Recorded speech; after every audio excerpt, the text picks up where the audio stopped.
Gas परे महंगा तेल हांडीशाल को महंगा माड़ 5 टंका बढ़िला रिफाइन और पामोलिन तेलर दर।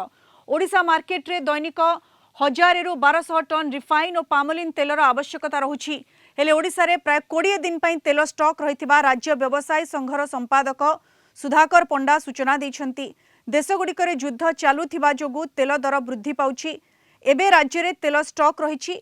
रिफाइन तेल को छाड़िले राज्य रे अन्य तेल तथा सोरिष बादाम एसबू तेल प्रचुर परिमाण रही यार दाम बढ़ी नहीं। तेणु केही व्यस्त हुंतु नहीं। राज्य में तेल कला बजारी जेपरी नहेब सेथिप्रति सरकार ध्यान देबाकू दाबी होईछि। ए संपर्क में ओडिशा व्यवसाय महासंघर महासचिव सुधाकर पंडा सह अधिक आलोचना करिसेंती आम भुवनेश्वर प्रतिनिधि स्तुति रंजन प्रधान। विश्व में युद्ध परिस्थिति लगी रही या भितर खाइबा तेल भारत में बढ़ी चलती। या भितर व्यवसाय महासंघर महासचिव सुधाकर पंडा रही सहित आलोचना करबा। सर, युद्ध परिस्थिति वर्तमान विश्व में लगी रही, खाइबा तेल बढ़ी, कौन कौन खाइबा तेल बढ़ी, केते बढ़ी? नहीं, खाइबा तेल सबू खाइबा तेल बढ़ी ना। आपन जो खाइबा तेल आम बाहर देश आमदानी करुचे, विशेषकर आप सनफ्लावर सोयाबीन एवं आपंकर पामोलिन यही तेल गुड़िक दर वृद्धि घटी।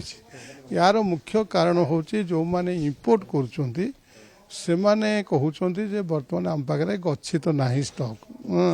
तेणु बर्तमान जो रेट बढ़ी जो पटे अन्य पटे बुलिक आसपाई जो ट्रांसपोर्टेशन कॉस्ट अधिका पड़ुची से ये आम रेट दर वृद्धि घटुची।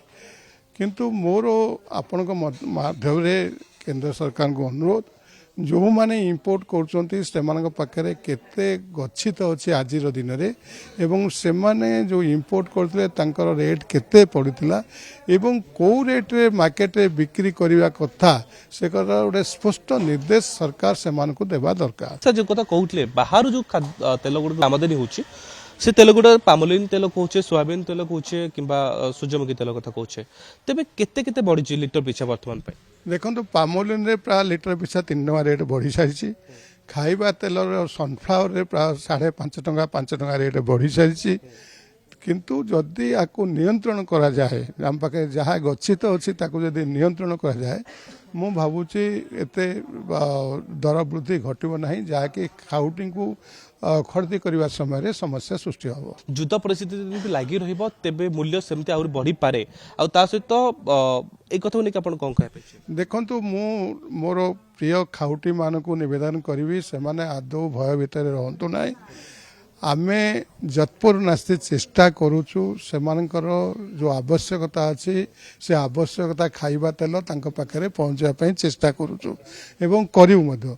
ता सहित ओडिशार समस्त व्यवसायी को निवेदन मु करी जे से माने ये परिस्थितिर फायदा न उठे ग्राहकों सहित बंधुत्वपूर्ण आचरण करंतु, उपयुक्त मूल्य रे उपयुक्त जिनिस से पाखे उपलब्धि करांतु। आम आलोचना करते सुधाकर पंडा सहित कहते कि तेल रेट जदिव बर्तमान बढ़ी, आगामी दिन में सरकार निजर मार्गदर्शिका रखिबे ताकू लागू करेंगे तेबे एही मूल्य को नियंत्रण करा जाय पारे। आम पाखे बर्तमान आगामी किछि दिन पई स्टॉक रही, लोक मानकू बा ग्राहक मानकू कोनोसी प्रकार भयभीत हेबार आवश्यकता नहीं।